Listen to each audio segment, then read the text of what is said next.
Welcome to the evening of Chud or Severance. It's a pleasure always to share Dharma.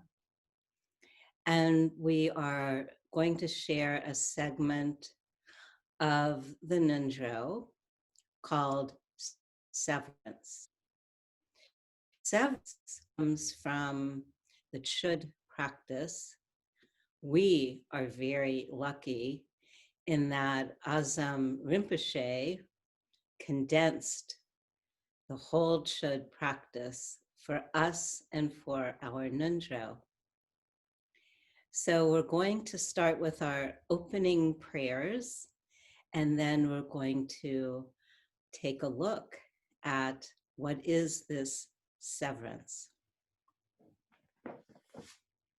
So for our opening prayers, our aspirations, may all beings have happiness and the causes of happiness. May all beings always be free from pain and suffering. And from Shanti Deva, for as long as space abides, as long as the world remains, just so long may I be there, resolving all beings' pain. And now for our request for teachings. Reflecting on all beings, our specific states of mind, great or lesser, will you please turn our wheel of Dharma now?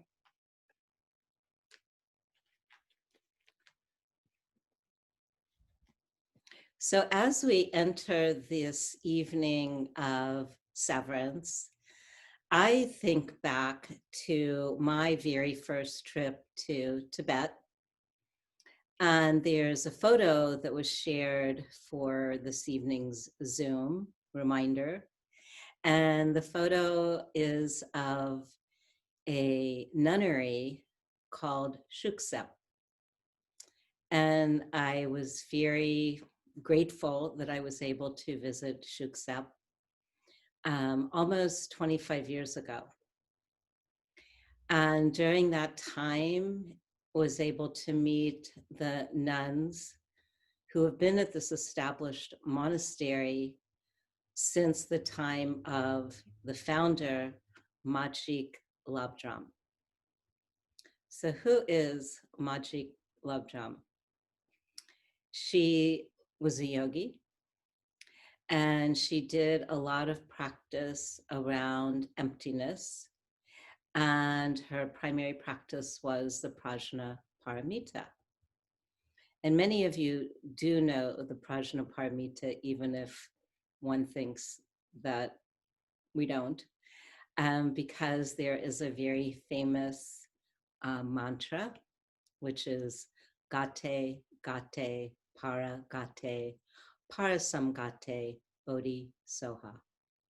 And that is practiced in many Buddhist traditions. I know that when I was practicing in the Zen tradition, every morning we would do the Prajna Paramita and the Gate Gate. And then also the Prajna Paramita is within the Tibetan tradition. And so it's quite a worldwide Buddhist practice. So this was the practice of Machig Labdrön. And then she had a number of awakening experiences.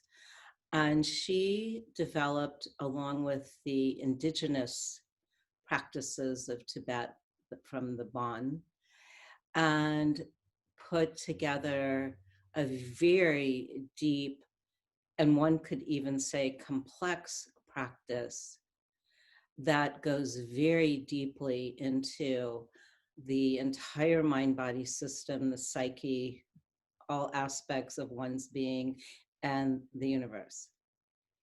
And it said that this was the one practice that was developed in Tibet, and it was developed by a woman practitioner. And there are a couple of books. There's one book about Machig Labdrön, and it's very well known. It's called Machig Labdrön and the Foundations of Chud. And Chud is the practice, sometimes called Chu, C-H-U, sometimes C-H-O with little dots above the O-D, Chud. And there's just a very beautiful book about Machig and Chud. And in the introduction to that book, it says, all dharmas originated in India and later spread to Tibet. Only Machig's teaching, born in Tibet and was later introduced in India and practiced there. And this was from the marvelous life of Machig Labdrön. So this is very well known and is revered. And because it was such a potent, powerful practice, that pundits from India did come to learn from Machig Labdrön. And of course, at first they were skeptical due to the times. They weren't sure if a female yogi could be this accomplished and could develop such a practice. But indeed, they all agreed that she was supreme. So we also have another book that talks about Machig Labdrön and Chud, the Chud practice. And this one is Machig's complete explanation, clarifying the meaning of Chud. And it's both translated and edited by Lama Sarah Harding. And Sarah Harding is both an amazing translator and has practiced her whole adult life. And I was very delighted to get to know her when I lived in Santa Fe with my family, and her children were a little older than my children. So I had some very nice babysitters. And then she lived next door to the Buddhist stupa in Santa Fe, where I taught and also practiced. And then she and I co-led a retreat together. So I can certainly say that she is a professor and well accomplished, and also accomplished the 3-year, 3-month, 3-day retreat. So she has a lot of very deep background. So her book, Machig's Complete Explanation, is also really beautifully written and very easy to read. So another good book for the background. In our Words of My Perfect Teacher, which has been following all of the steps of Ngondro, and Severance is a very well-known practice. At first, Azam Rinpoche did not include it in our Ngondro, and then several years later, he did. But it is in Words of My Perfect Teacher, and it's laid out more completely than we will do the practice within our condensed version, Waves of Splendor.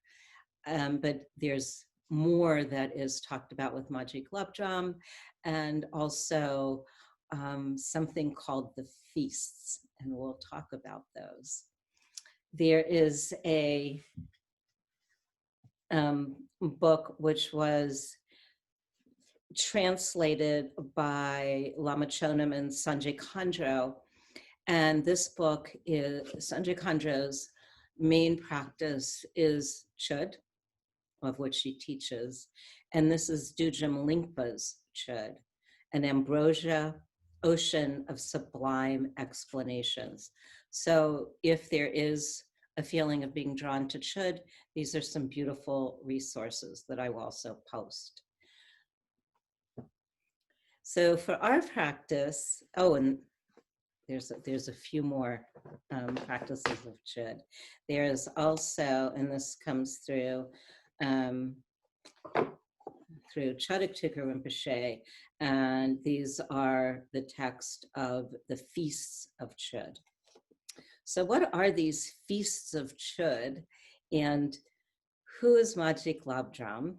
And then we have somebody else to introduce you to, and that is Tröma, and is a part of Chöd.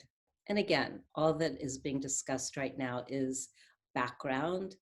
It is not part of the practice we'll be doing. However, I believe it's very important to know that there's a very rich background to that which Azampelo Rinpoche condensed for us.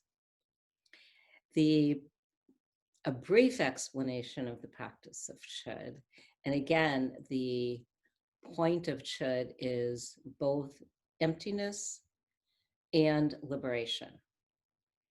And one might think, well, how could there be these thick books and long? These are long practices. When one learns Chöd, it's not in one evening. It's a weekend would be tight, and a week long would probably be more appropriate. But it's a lifetime practice for those who do the Chöd practice. So Chöd means severance, it means cut. And so what are we severing? Of course, as Buddhist practitioners, it is that sense of identification. It's the false belief in an I, a solid self. And so severance is a way to approach it from a slightly different angle, because we might say, well, aren't we always doing that? Aren't we always, being mindful, seeing where we're attached and where we have aversion and so forth? And certainly. However, what Chöd does, what severance does, is that it brings up everything.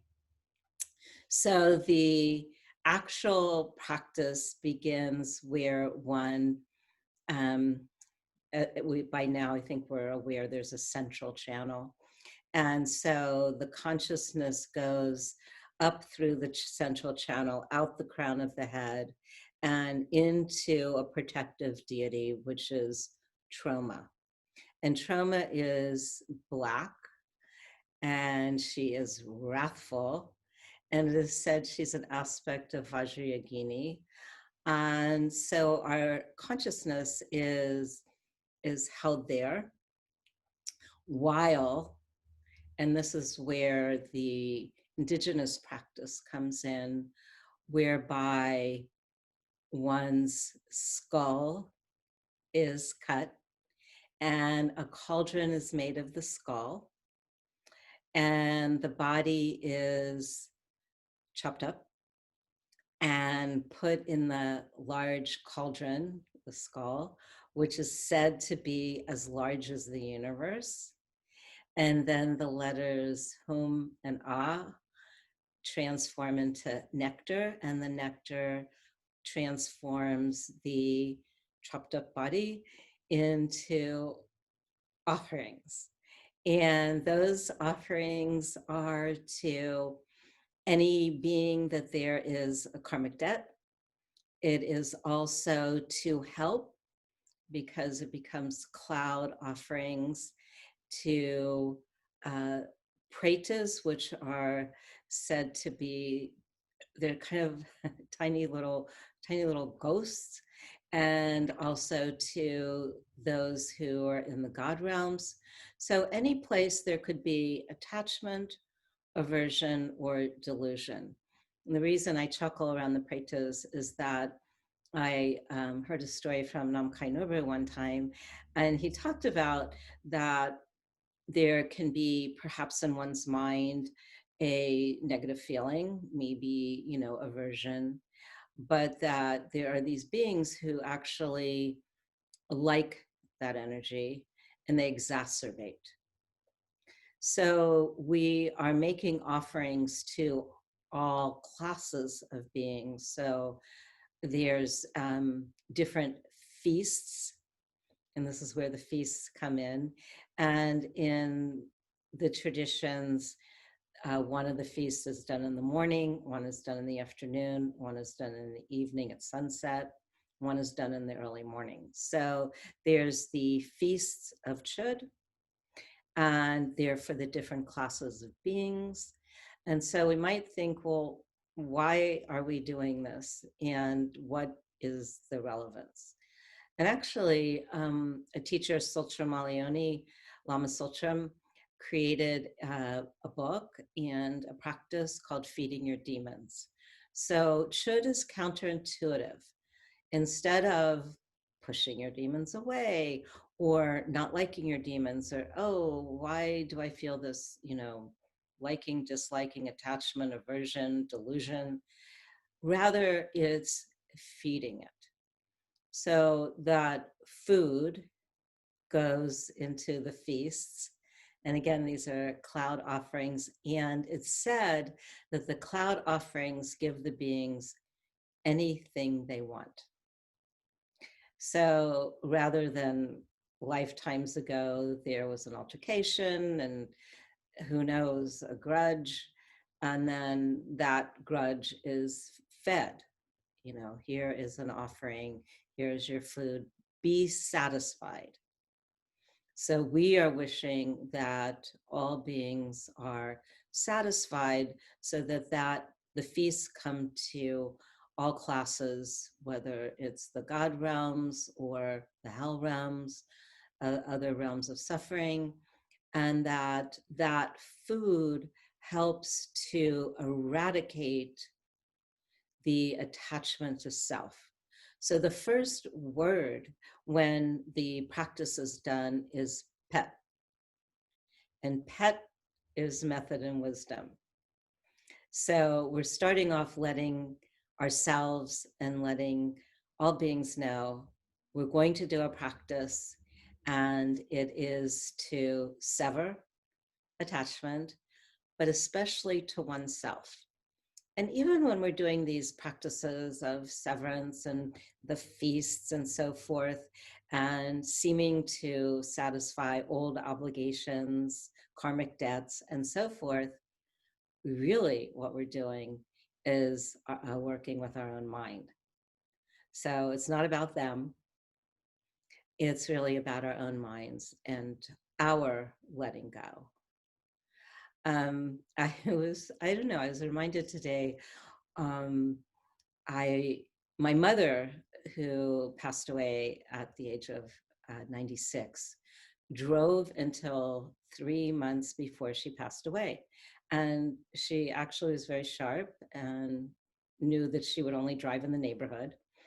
But she had a habit that if somebody would pass her, and she didn't want them to pass, she would say, "What have I ever done to you?" And it was kind of a cute phrase of hers, and she said it in that way. And so sometimes I was thinking about it today with Chud. It was like sometimes, somebody bumps into you or somebody has a bad face at you, and you think, well, what have I ever done to you? And it turns out that we've all have karmic residue of lifetimes. So those people get to come to feast. So they can feast, but it's mostly that we can also let go. So it has a dual quality. And during the feast is also a time where our own minds are cutting through non-duality. So sometimes it seems like somebody did something to us, or we have remorse about something and we remembered something we did. But with Chud, we bring everything to, in quotes, the table for the feast. And then we mix it with the nectar of wisdom, and to have all beings come and eat, actually. And we sometimes even the word pet is used to bring people out of the shadows. And now kind of everybody used to say, he would be doing Chud and all of a sudden he'd go, "Pet, We're like, why was that? And, he said, oh, it's just to get all the beings here, everybody. And it has an incredible feeling because just like all the Tantra practices, then everyone becomes satisfied, and then it all dissolves, and then we rest in open awareness. And this is where we begin to touch base with our Dzogchen practice and to stay with that as long as we can. I'm going to, both I want you to hear a chant, because chud is traditionally chanted. I had one time for dinner a Lama from Nepal named Lama Rinzen Punsak. And he was very delightful. And at the dinner table, he sang 7 versions of chud. And he knew all the tunes that went with that. And he was quite trained in all of them. So we actually have a recording of the Severance. And Tröma, do you have that recording ready? Yes, I'll go ahead and share my screen. Okay. And also on the screen is going to be the chantable English for the chud. But for right now, I would love for everyone to both see Tröma. Tröma is blue-black. And as you can tell, she's very wrathful. And she is going to be the kind of host of the feasts. And then there is the chanting of the very condensed chud practice that Adzan Pelo Rinpoche. And then I'm going to read you the translation, and then I'm going to read you the chantable English. What you're seeing on the screen is the chantable English, and then we're going to go over both of those. So far I have talked to you about who is Machig Labdrön, who is Tröma, that the chud practice is for the practice of both emptiness, non-self, non-duality. And also in my memories of going to Shuksep Nunnery, what was very beautiful is that the nuns invited us, and it was 11 or 12 women, to do chud with them. And chud is done with a bell and also a drum. And there's also a very long horn, a kangra, to call all of the spirits, all of the beings. And this is a chud drum. So you can imagine rows of practitioners who are all chanting together. And because the drum could be loud, but the drum goes back and forth, and the whole row of nuns and the Western practitioners doing the chud practice and chanting together. So beautiful. And all over the world, the practitioners do chud. And the practice is done both in the Nyingma and the Kagyu practices. And then there are other people who just love chud practice and use it as a primary practice. So chud is done all over the world. And it's becoming more and more relevant because it really helps with discord, disunity, karmic debt, and annoyances. So it and then remorse, regret, many things like that.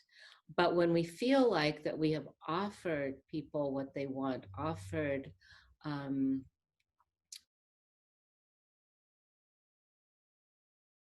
it's really remarkable that it does take an effect. So let's hear, and this is Jetsima, who is chanting the should practice for us. So Droma, if you want to play that for us. Absolutely.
Thank you. Thank you.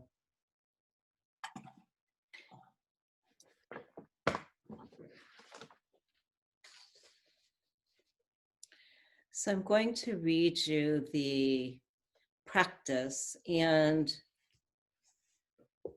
the practice is in two different sections of Heart Essence of the Vast Expanse. A new edition by Anne Carolyn Klein came out, and many of us have the Heart Essence of the Vast Expanse, the practice that came out, the book that came out, the first edition. And the editions are similar. The first edition, if you got that, did or does have a CD with it. And then the new one, Shambhala, has the tunes on their website. We're going to go over the severance practice because it is part of our Ngondro. And also it takes us even deeper into our practice. And I'm going to read it, and I believe that there will be some recognition from what we've talked about. So, pet, open presence, great mother, essence, a light in space. So the great mother, once again, is Tröma. So open presence. So our awareness is totally open, non-dual. Our consciousness goes up toward Tröma above our head. Great mother essence, a light in space. My self-grasping, illusory body and all desirable objects are laid out as a feast for you. So here we are with what we referenced, the skull becoming a cauldron, becoming as big as the universe, so that we can invite everyone in the universe. So my self-grasping illusory body and all desirable objects are laid out as a feast for you. And this is where the nectar comes in and creates what anyone needs or wants. So it all becomes cloud offerings. So as cloud offerings for you, my guests, and as we know, there's many guests, Eat what you please, let nothing remain. Manifest the state of the stainless Dharmakaya pet. So in 5 short sentences, 1, 2, 3, well, maybe 6 short sentences, the entire practice has been condensed to open presence, great mother essence, a light in space, my self-grasping illusory body and all desirable objects are laid out as feast. Cloud offerings for you, my guests. Eat what you please, let nothing remain. Manifest the state of the stainless Dharmakaya. So after the exhaustion of all karmic debts, of all personal hindrances, all of our obstructions, all of those were turned into offerings. So after those are consumed, there's the non-duality, and then the openness to the Rigpa and the Dharmakaya state.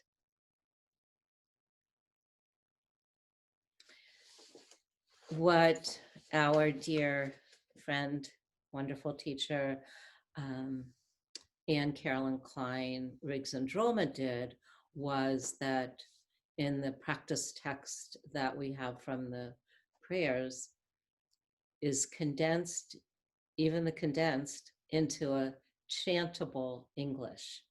To do so, it is phrased a bit different.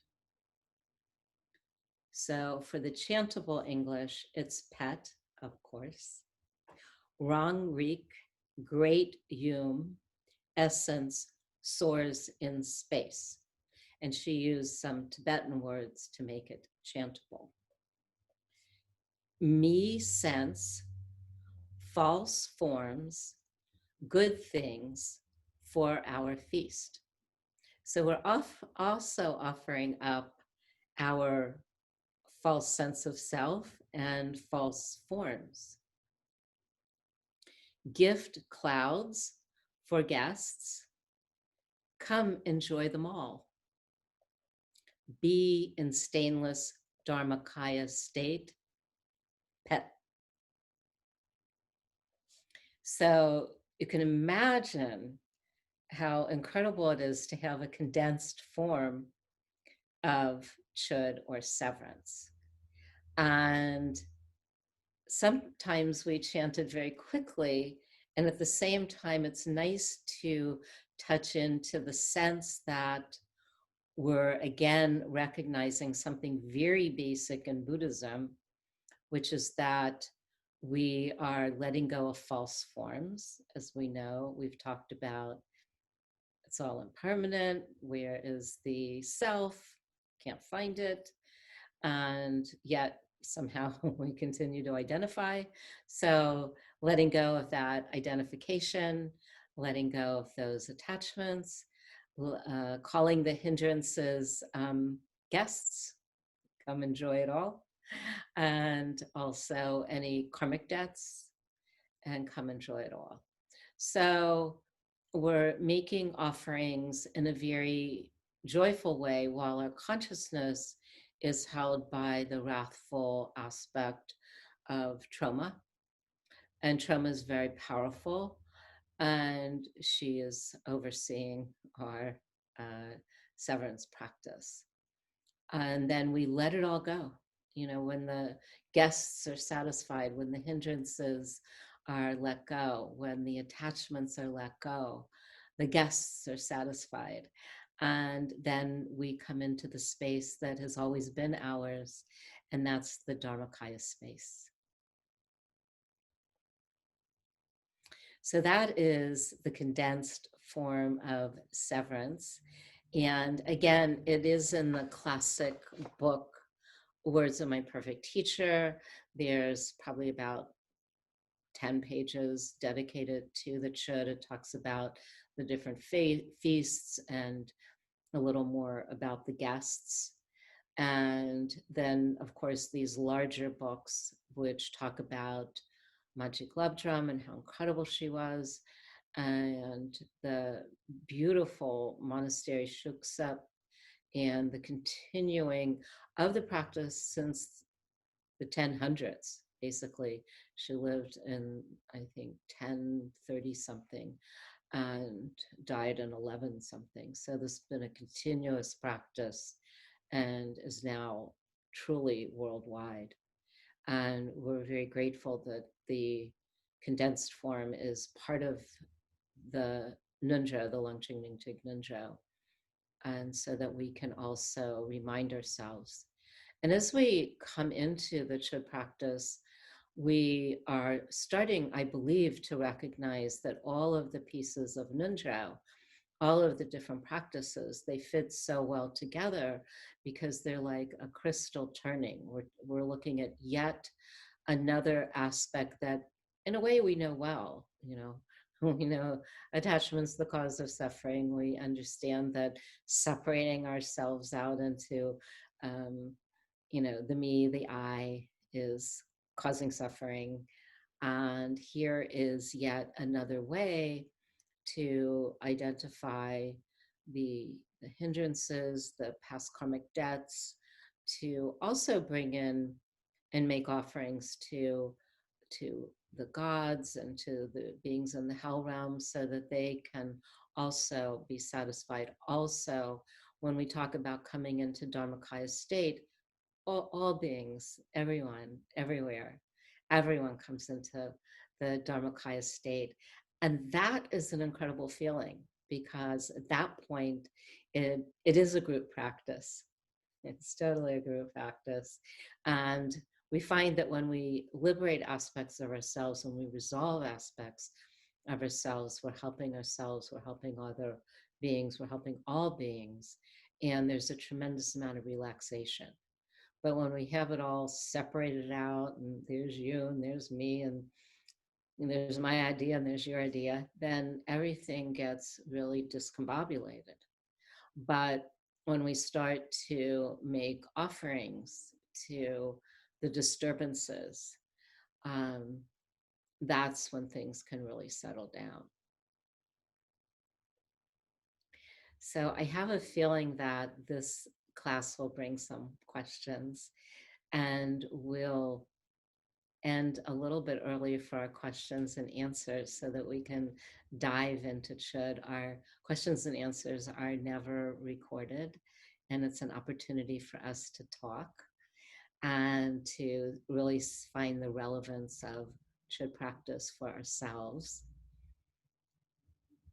And then the next time we meet, we're going to do a review of all the Ngondro practices we have done so far before we move into a next phase, so that we can make sure that everyone has a really good grasp of the Ngondro and a really good grasp of each of the practices.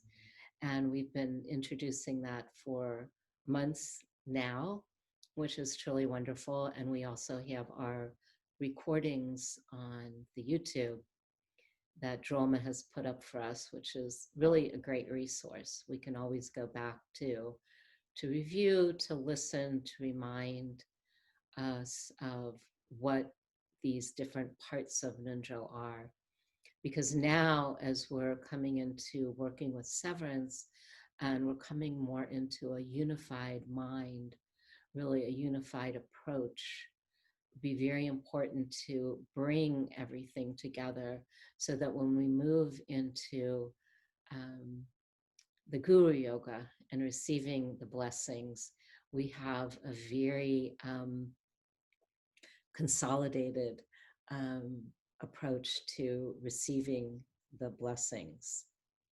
And also at this point, it's important to learn to sustain this Dharmakaya awareness so that when we take a pause in the practice, we can really balance ourselves in that pause, really take that time for a deeper awareness and come into the true understanding of what is. It's very interesting. Recently, Samden Ling, the actual word Samden Ling, has been translated more deeply, and it means meditative stabilization. And what meditative stabilization is really the holding of the ultimate realization for longer and longer periods until it's completely integrated. So we want to take those times between each phase of our Ngondro practice to do the practice of deep awareness, open awareness, that open presence, and to begin to integrate that as well. So we'll do our closing prayers and then our questions and answers. And Tröma, if you'd like to read those closing prayers, that would be beautiful. Absolutely. By this good may I swiftly once become a great guru, lead all beings, everyone, to reach to that very ground. Thank you. Thank you. Yeah.